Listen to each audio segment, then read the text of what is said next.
El nacimiento de Cristo. Sermón predicado el domingo 24 de diciembre de 1854 por Charles Spurgeon.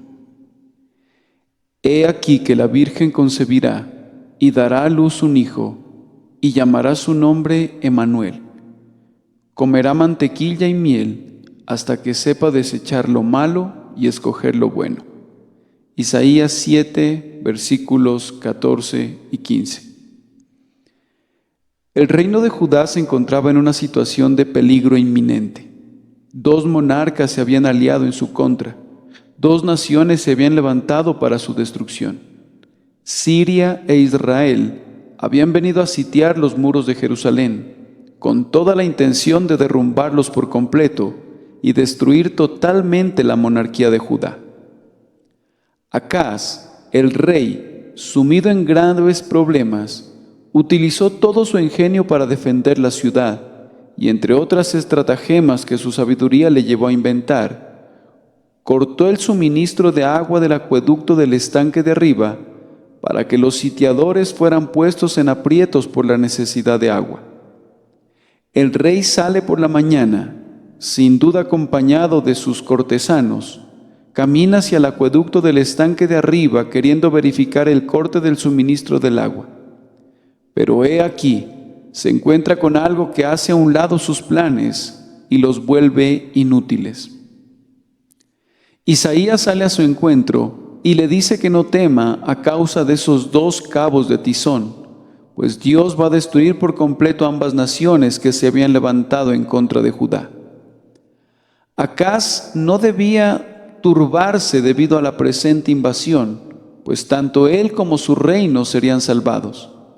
El rey miró a Isaías con ojos de incredulidad, tanto como para decirle: aunque el Señor enviara carruajes desde el cielo, ¿sería algo así posible? ¿Podría animar el polvo y dar vida a cada piedra en Jerusalén para resistir a sus enemigos? ¿Podría hacerse esto? El Señor, viendo la pequeñez de la fe del rey, le dice que pida una señal. Pide para ti señal de Jehová tu Dios, demandándola ya sea de abajo en lo profundo o de arriba en lo alto. Que el sol se regrese 10 grados y que la luna se detenga en medio de su marcha de medianoche, que las estrellas se muevan en forma errática en el cielo en grandiosa procesión. Demanda cualquier señal del cielo arriba, o si lo deseas, elige la tierra abajo, que las profundidades provean la señal. Que una poderosa fuente de agua se desborde a través del océano sin caminos y viaje por el aire hasta las propias puertas de Jerusalén. Que los cielos lluevan una lluvia de oro en vez del fluido acuoso que normalmente destilan. Pide que el vellocín esté remojado sobre el piso seco o seco en medio del rocío. Cualquier cosa que quieras pedir, el Señor te concederá para la confirmación de tu fe. En vez de aceptar este ofrecimiento con toda gratitud, como Acaz debió hacerlo, él con pretendida humildad responde que no pedirá y no tentará a Jehová. Por lo que Isaías, llenándose de indignación, le dice que puesto que no pedirás una señal en desobediencia a Dios, he aquí, el Señor mismo le dará una señal. No simplemente una señal, sino la señal y maravilla del mundo, la marca del misterio más poderoso de Dios y de su sabiduría más consumada. Pues, he aquí, que la Virgen concebirá y dará a luz un hijo, y llamará su nombre Emmanuel. Se ha dicho que el pasaje que he seleccionado como mi texto es uno de los más difíciles de toda la palabra de Dios. Tal vez lo es. Yo ciertamente nunca pensé que lo fuera hasta que leí lo que los comentaristas tenían que decir al respecto, y después de leer a los comentaristas quedé perfectamente confundido. Uno decía una cosa y otro negaba lo que el primero decía. Y si había algo que me gustaba, era tan evidente que había sido copiado por uno y por otro y transmitido a través de todos ellos. un grupo de comentaristas nos dice que este pasaje se refiere enteramente a alguna persona que iba a nacer en unos pocos meses a partir de esta profecía. Pues aquí dice, antes que el niño sepa desechar lo malo y escoger lo bueno, la tierra de los dos reyes que tú temes será abandonada. Isaías 7, versículo 16. Entonces, dicen ellos, esta era una liberación inmediata que Acaz requería, y hubo una promesa de un pronto rescate, que antes que pasaran unos cuantos años, antes que el niño supiera desechar lo malo y escoger lo bueno, Siria e Israel, ambos, perderían a sus reyes. Bueno, eso me parece a mí un extraño desperdicio de un pasaje maravilloso, lleno de significado, y no veo cómo pueden sustentar su punto de vista cuando encontramos al evangelista Mateo citando precisamente este pasaje en referencia al nacimiento de Cristo y diciendo, todo esto aconteció para que se cumpliese lo dicho por el Señor por medio del profeta, cuando dijo, he aquí, una virgen concebirá y dará a luz un hijo y llamará su nombre Emmanuel. Mateo 1, versículos 22 al 23. Me parece a mí que este Emmanuel que iba a nacer no podía ser un simple mortal y nada más, pues si van al siguiente capítulo, en el versículo 8, encontrarán que dice, y pasando hasta Judá, inundará y pasará adelante, y llegará hasta la garganta, y extendiendo sus alas, llenará la anchura de tu tierra, oh Emmanuel. Aquí hay un gobierno adscrito a Emmanuel que no podría ser suyo si tuviéramos que suponer que el Emmanuel del que se habla era ya sea Sear-Jasub o Masher-Salal, Hasbaz o cualquier otro de los hijos de Isaías. Por tanto, yo rechazo ese punto de vista acerca del versículo. Para mi gusto, está muy por debajo de la altura de este grandioso argumento. No habla ni nos permite hablar ni siquiera de la mitad de la maravillosa profundidad que está implicada en este poderoso pasaje. Además encuentro que muchos comentaristas separan el versículo 16 de los versículos 14 y 15 y leen los versículos 14 y 15 como relacionados exclusivamente con Cristo y el versículo 16 con Sear-Jasub, el hijo de Isaías. Dicen que hubo dos señales. Una fue que una virgen concebiría un hijo que se llamaría Emmanuel, que no es otro que Cristo, pero la segunda señal era que Sear-Jasub, el hijo del profeta, de quien Isaías dijo, antes que este niño, que ahora presento ante ustedes, antes que este hijo mío pueda conocer el bien y el mal, muy pronto ambas naciones que ahora se han levantado contra ti, perderán sus reyes. Pero a mí no me gusta esa explicación, ya que me parece que está muy claro que tanto en un versículo como en los otros se habla del mismo niño. Porque antes que el niño, el mismo niño, no dice este niño en un versículo y luego aquel niño en otro versículo, sino antes que el niño, este mismo del que he hablado, Emmanuel, antes que él sepa desechar lo malo y escoger lo bueno, la tierra de los dos reyes que tú temes será abandonada. Además, otro punto de vista, que es el más popular de todos, es entender el pasaje como referido a un niño que iba a nacer entonces, y luego, en el sentido más elevado, a nuestro bendito Señor Jesucristo. Tal vez ese es su verdadero sentido. Tal vez esa es la mejor manera de allanar las dificultades. Pero yo pienso que si yo no hubiera leído nunca esos comentarios, sino que simplemente hubiera ido a la Biblia y nada más, sin saber nada de lo que alguien hubiera escrito al respecto, yo hubiera dicho, aquí está Cristo tan claramente presentado como es posible. Nunca se pudo haber escrito su nombre tan legiblemente como lo veo aquí. He aquí que la Virgen concebirá y dará a luz un hijo. Esto es algo inusitado, una cosa milagrosa, y por lo tanto debe ser algo semejante a Dios. Ella llamará su nombre Emmanuel, comerá mantequilla y miel, hasta que sepa desechar lo malo y escoger lo bueno. Y antes que el niño, el príncipe Emmanuel, sepa desechar lo malo y escoger lo bueno, la tierra de los dos reyes que tú temes será abandonada, y Judá sonreirá sobre la ruina de los palacios.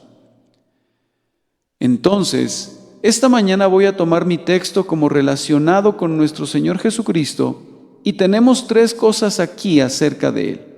Primero, el nacimiento. En segundo lugar, el alimento. Y en tercer lugar, el nombre de Cristo. Primero, el nacimiento de Cristo. Comencemos con el nacimiento de Cristo. He aquí que la Virgen concebirá y dará a luz un hijo. Pasemos pues hasta Belén y veamos esto que ha sucedido. Dijeron los pastores. Lucas 2, versículo 15. Sigamos esa estrella que está en el cielo, dijeron los magos del oriente, y lo mismo decimos nosotros hoy. En el día en que como nación celebramos el nacimiento de Cristo, vayamos y pongámonos junto al pesebre para contemplar el comienzo de la encarnación de Jesús. Recordemos el momento en que Dios por primera vez se envolvió en forma mortal y habitó entre los hijos de los hombres. No nos avergoncemos de ir a un lugar tan humilde.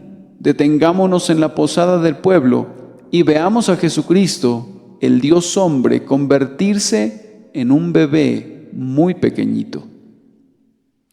Punto A. Una concepción milagrosa. Y primero que nada, al hablar de este nacimiento de Cristo, contemplamos una concepción milagrosa. El texto dice expresamente: he aquí que la Virgen concebirá y dará a luz un hijo.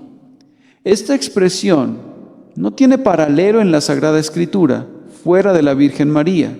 De ninguna otra mujer podría decirse, y de ningún otro hombre pudo haberse escrito que su madre era una virgen. La palabra griega y la palabra hebrea, ambas son muy expresivas de la virginidad verdadera y real de la madre, para mostrarnos que Jesucristo nació de una mujer, pero no de ningún hombre. No vamos a elaborar sobre el tema, aunque es muy importante, y no debe dejar de mencionarse. De igual forma que la mujer, por su espíritu aventurero, fue la primera en transgredir, para que no fuera pisoteada y despreciada, Dios en su sabiduría estableció que la mujer, y únicamente la mujer, fuera la autora del cuerpo del Dios hombre, que debía redimir a la humanidad. A pesar que ella misma probó primero el fruto maldito y tentó a su marido, puede ser que Adán probó ese fruto por amor a ella, para que no fuera degradada, para que estuviera en una base de igualdad con él. Dios ordenó que así debía ser, que su hijo debía ser enviado, nacido de mujer, y la primera promesa fue que la simiente de la mujer, no la simiente del hombre, heriría la cabeza de la serpiente. Más aún, había una sabiduría peculiar que ordenó que Jesucristo fuera el hijo de la mujer y no del hombre, pues si hubiera nacido de la carne, lo que es nacido de la carne, carne es. Juan 3, versículo 6. Y solamente carne, y por la generación carnal naturalmente, habría heredado todas las debilidades y los pecados y las flaquezas que el hombre tiene desde su nacimiento. Habría sido concebido en pecado y formado en la iniquidad, al igual que el resto de nosotros. Por tanto, no nació de varón, pero el Espíritu Santo cubrió con su sombra a la Virgen María, y Cristo es el único hombre, con la excepción de otro, que salió puro de las manos de su Hacedor, que puede decir siempre: limpio soy. Y puede decir muchísimo más de lo que ese otro Adán pudo decir jamás concerniente a su pureza, pues él mantuvo su integridad y nunca la abandonó, y desde su nacimiento hasta su muerte no conoció pecado, ni se encontró engaño en su boca. ¡Oh, qué maravilloso espectáculo! Detengamos a mirarlo un niño nacido de una virgen. ¡Qué combinación! Hay lo finito y lo infinito. Hay lo mortal y lo inmortal. Corrupción e incorrupción. Lo humano y lo divino. El tiempo casado con la eternidad. Dios vinculado con la criatura. Lo infinito del augusto hacedor que viene a habitar a esta marchita de la tierra. Él, que no tiene límites, que la tierra no puede contener y que los cielos no pueden contener. Sostenido en los brazos de su madre, Él que fijó los pilares del universo y sujetó los clavos de la creación, descansando en un pecho mortal, dependiendo de una criatura para su alimentación. Oh nacimiento maravilloso, oh concepción maravillosa, estamos de pie y contemplamos y admiramos. Verdaderamente, los ángeles quisieran mirar en este tema, demasiado oscuro para que hablemos de él. Ahí lo dejamos. Una virgen ha concebido y ha dado a luz un hijo. Punto B. La humilde ascendencia. Además, habiendo observado la concepción milagrosa de este nacimiento, debemos ver enseguida la humilde ascendencia. No dice, he aquí que el príncipe concebirá y dará a luz un hijo, sino una virgen. Su virginidad era su honor más alto, no tenía ningún otro. Cierto, ella era de linaje real, podía contar a David entre sus ancestros y a Salomón entre aquellos que formaban parte de su árbol genealógico. Ella era una mujer que no merecía ser despreciada, pues aunque hablo de humilde ascendencia, ella llevaba la sangre real de Judá. Oh niño, en tus venas corre sangre de reyes, la sangre de una antigua monarquía encuentra su camino desde tu corazón a través de todas las venas de tu cuerpo. Tú naciste no de padres insignificantes, si vemos su ancestro real, pues tú eres hijo de quien gobernó la monarquía más poderosa de su tiempo, es decir, Salomón. Y también eres descendiente de aquel que planeó en su corazón construir un templo para el poderoso Dios de Jacob. La madre de Cristo tampoco fue, en cuanto a su intelecto, una mujer inferior.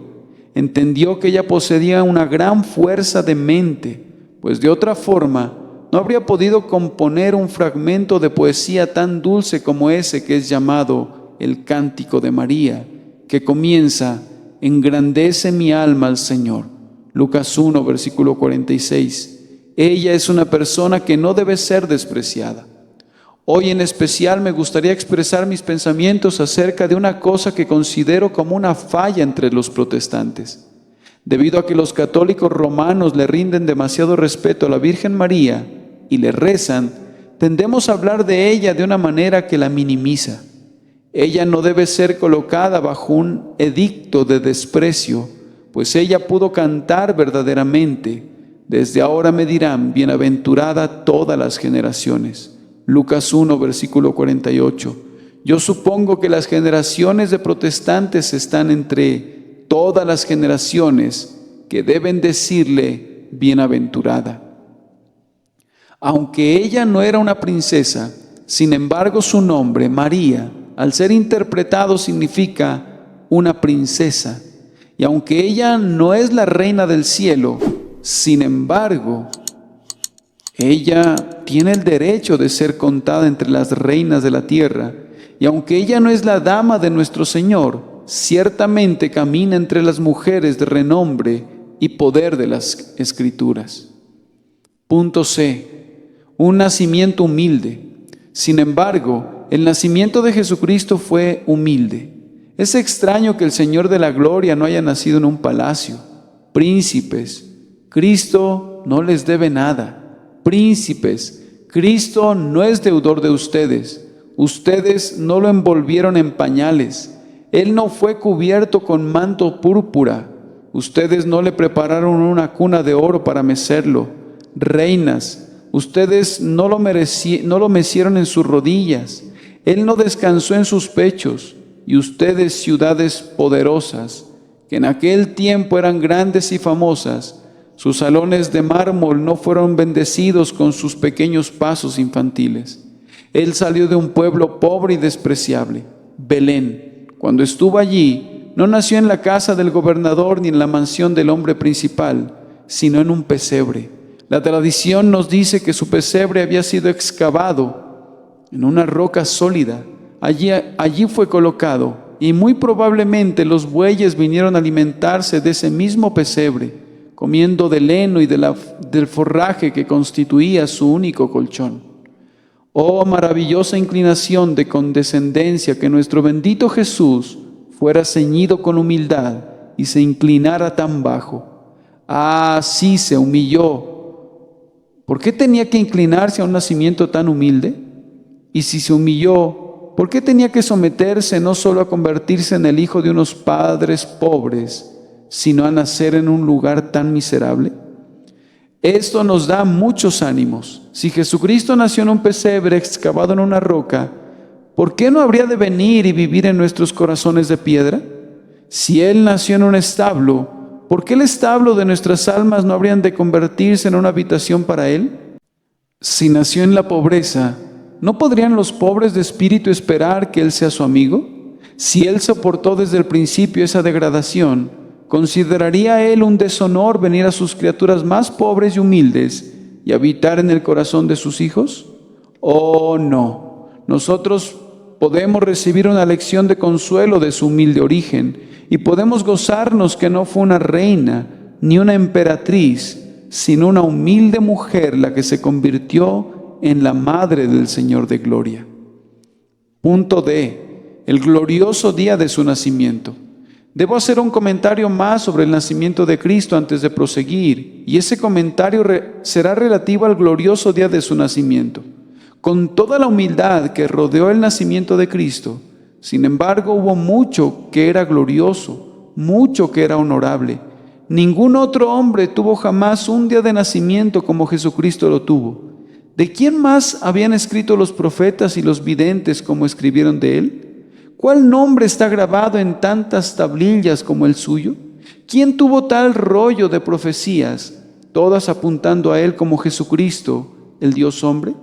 A continuación recuerden en relación a su nacimiento, ¿cuándo colgó Dios una lámpara en el cielo para anunciar el nacimiento de César? Pueden nacer muchos Césares y pueden morir, pero las estrellas nunca profetizarán sus nacimientos. ¿Cuándo se inclinaron los ángeles desde el cielo alguna vez para cantar las sinfonías corales acerca del nacimiento de un hombre poderoso? Nunca. Todos los demás son pasados por alto. Pero vean, hay una grandiosa luz brillando en el cielo y se escucha un himno. Gloria a Dios en las alturas y en la tierra paz, buena voluntad para con los hombres. Lucas 2, versículo 14. El nacimiento de Cristo no es despreciable, aun si consideráramos a los visitantes que vinieron a rodear su cuna. Primero vinieron pastores, y como ha sido comentado de manera singular por un viejo teólogo, los pastores no se perdieron en el camino, pero los magos sí se perdieron. Primero vinieron los pastores, sin ninguna guía ni dirección, a Belén. Los magos, guiados por una estrella, llegaron a continuación. Los hombres representativos de los dos cuerpos de la humanidad, los ricos y los pobres, se arrodillaron alrededor del pesebre, y oro, incienso y mirra y todo tipo de regalos preciosos fueron ofrecidos al niño, que era el príncipe de los reyes de la tierra, a quien en tiempos antiguos se le ordenó que se sentaran sobre el trono de su padre David, y en el futuro maravilloso que gobernara todas las naciones con su vara de hierro. He aquí que la Virgen concebirá y dará a luz un hijo. De esta forma hemos hablado del nacimiento de Cristo. Segundo, el alimento de Cristo. El segundo tema que debemos abordar es el alimento de Cristo. Comerá mantequilla y miel hasta que sepa desechar lo malo y escoger lo bueno. Nuestros traductores eran ciertamente estudiosos muy acuciosos, y Dios les dio mucha sabiduría, de tal forma que ellos conformaron nuestro lenguaje a la majestad del original. Pero en este punto fueron culpables de una gran inconsistencia. Yo no veo cómo la mantequilla y la miel pueden lograr que un niño escoja lo bueno y deseche lo malo. Si es así, estoy seguro que la mantequilla y la miel deberían de subir de precio de manera notable, pues requerimos de muchos buenos hombres. Pero en el original no dice comerá mantequilla y miel para que sepa desechar lo malo y escoger lo bueno, versión King James, sino comerá mantequilla y miel hasta que sepa desechar lo malo y escoger lo bueno, Reina Valera, o mejor aún, comerá mantequilla y miel cuando sabrá cómo desechar lo malo y escoger lo bueno, traducción propuesta por Spurgeon. Punto A. La propia humanidad de Cristo. Usaremos esta última traducción y vamos a tratar de extraer el significado que está detrás de esas palabras. Nos deben enseñar, antes que nada, la propia humanidad de Cristo. Cuando Él quiso convencer a sus discípulos que era de carne y no un espíritu, tomó parte de un pez asado y un panal de miel y comió delante de ellos. Palpad, les dijo, y ved, porque un espíritu no tiene carne ni huesos, como veis que yo tengo. Lucas 24, 29. Algunos herejes enseñan incluso inmediatamente después de la muerte de Cristo que su cuerpo era una mera sombra, que no era un hombre real, verdadero. Pero aquí se nos dice que Él comió mantequilla y miel, como lo hicieron los otros.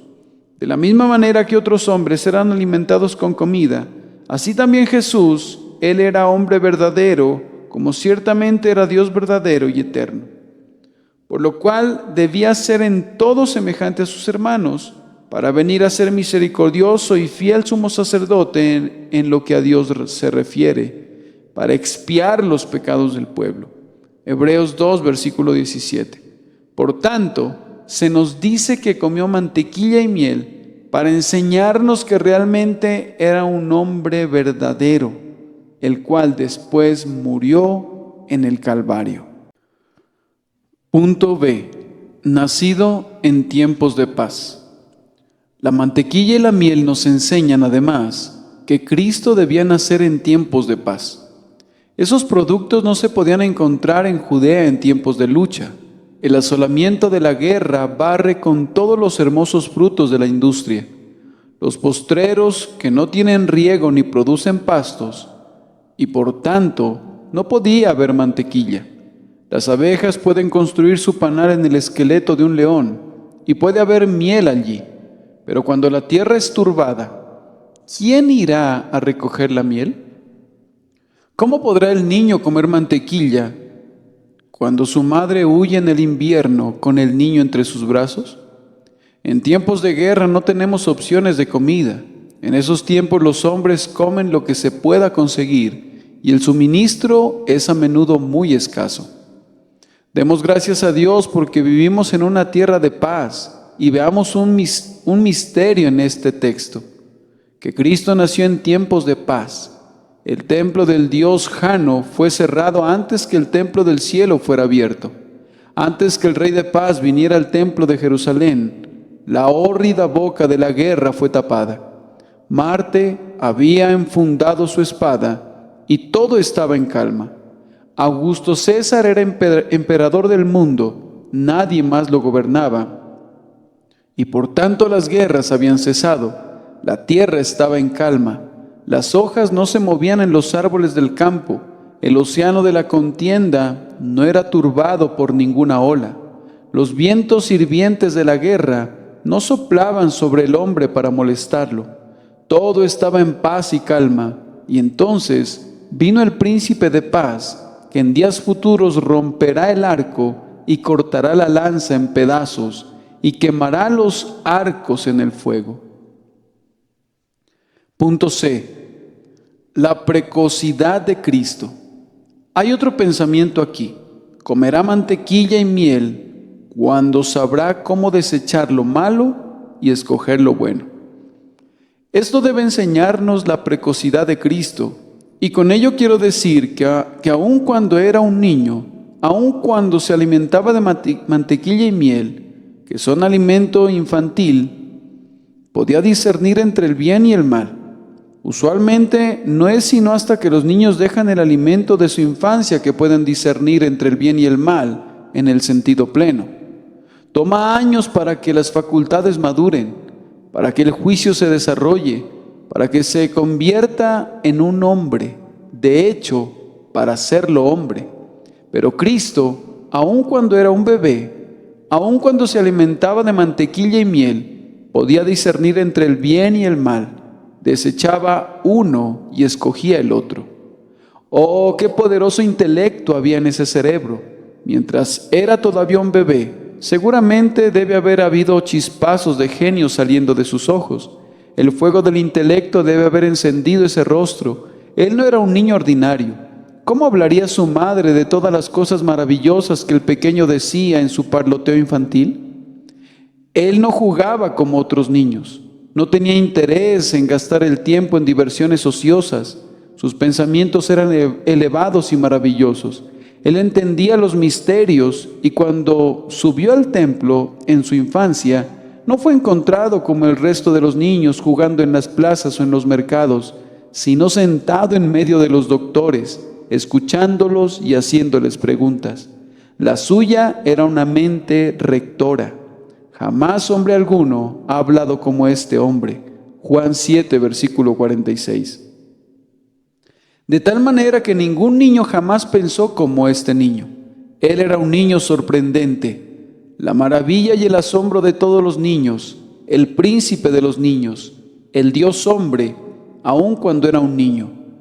Creo que se nos enseña esto en las palabras: comerá mantequilla y miel, cuando sabrá cómo desechar lo malo y escoger lo bueno. Quizá puede parecer un comentario un poco ligero, pero antes de que termine de hablar acerca de esta parte del tema, debe decir cuán dulce es para mi alma creer que, conforme Cristo se alimentaba de mantequilla y miel, ciertamente mantequilla y miel caían de sus labios. Dulces son sus palabras para nuestras almas, más deseables que la miel del panal. Qué bien que coma mantequilla aquellas cuyas palabras calman al que está atribulado, cuyas expresiones son como aceite sobre las aguas de nuestras aflicciones.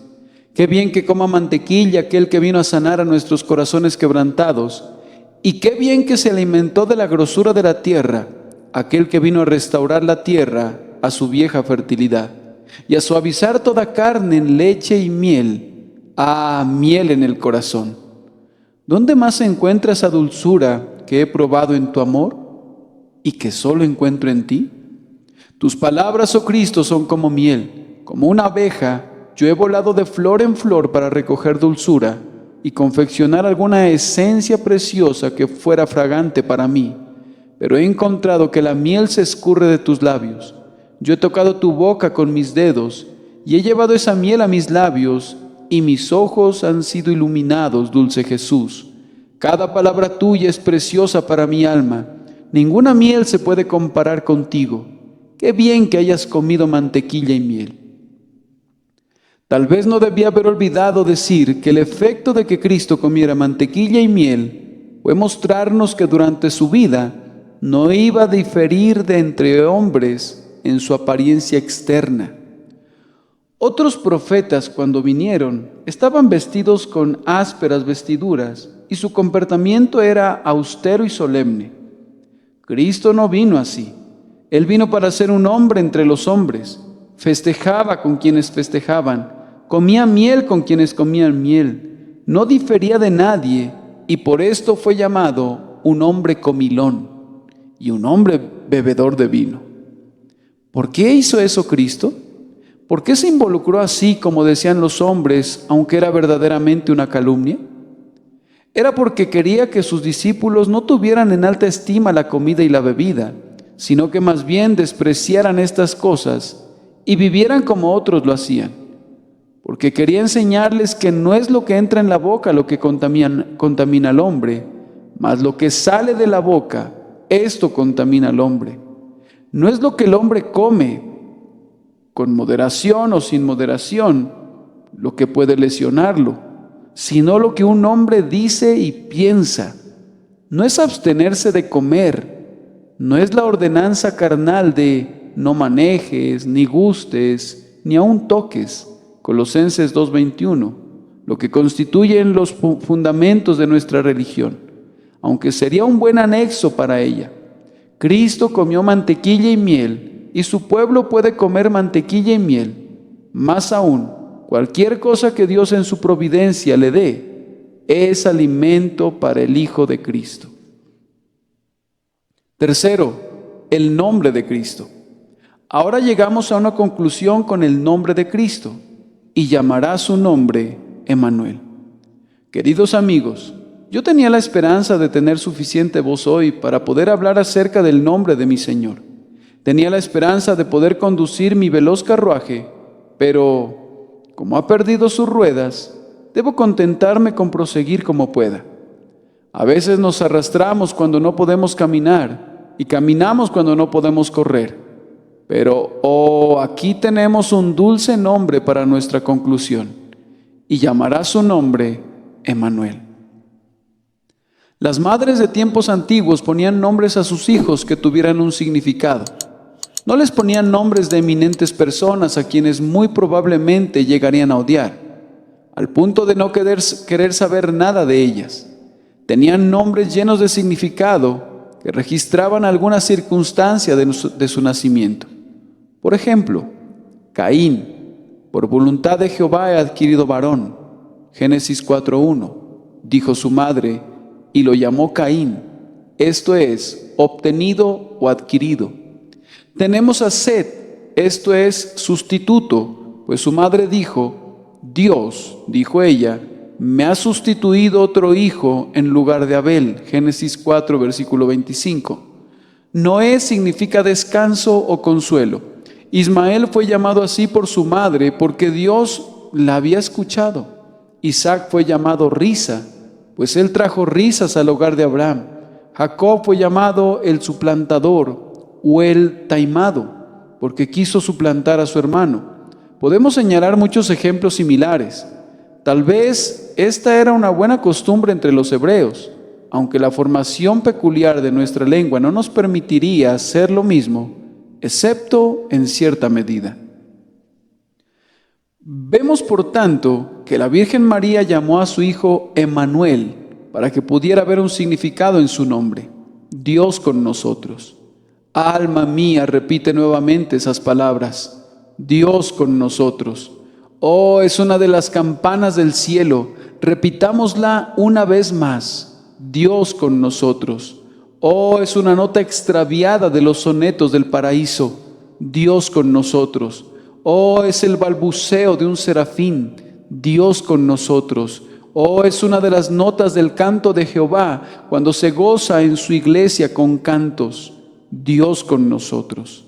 Díganlo, díganlo, díganlo. Este es el nombre de aquel que ha nacido hoy. Escuchen, los ángeles heraldos cantan. Este es su nombre, Dios con nosotros. Dios con nosotros por su encarnación, pues el augusto creador del mundo caminó ciertamente sobre este globo. Él, que hizo 10,000 órbitas, cada una de ellas más poderosa y más vasta que esta tierra, se volvió un habitante de este pequeño átomo. Él, que era desde la eternidad hasta la eternidad, vino a este mundo de tiempo y se quedó en una angosta franja de tierra en medio de 2 mares sin límites. Dios con nosotros. Él no ha perdido ese nombre. Jesús tenía ese nombre en la tierra y lo tiene ahora en el cielo. Él es ahora Dios con nosotros. Creyente, Él es Dios contigo para protegerte. Tú no estás solo porque el Salvador está contigo. Pónganme en el desierto donde no crece la vegetación. Todavía puedo decir, Dios con nosotros. Pónganme en el océano remoto donde mi barca se balancee locamente sobre las olas. Todavía diría, Emmanuel, Dios con nosotros. Súbanme a un arroyo de sol y déjenme volar más allá del mar occidental. Yo todavía diría, Dios con nosotros. Dejen que mi cuerpo se hunda en las profundidades del océano y que yo me esconda en sus cuevas. Aún así, como hijo de Dios, yo diría, Dios con nosotros. Ay, en la tumba, durmiendo allí en medio de la corrupción, aún allí puedo ver las pisadas de Jesús. Él camina el sendero de todo su pueblo y todavía su nombre es Dios con nosotros. Pero si quieren conocer este nombre tan dulce, deben conocerlo por medio de la enseñanza del Espíritu Santo. ¿Ha estado hoy Dios con nosotros? ¿De qué sirve venir a la capilla si Dios no está allí? Mejor nos quedamos en casa si no tenemos la visita de Jesucristo, y ciertamente podemos venir y venir y venir tan regularmente como esa puerta gira sobre sus goces, a menos que sea Dios con nosotros por la influencia del Espíritu Santo, a menos que el Espíritu Santo tome de las cosas de Cristo y las aplique a nuestro corazón, no es Dios con nosotros.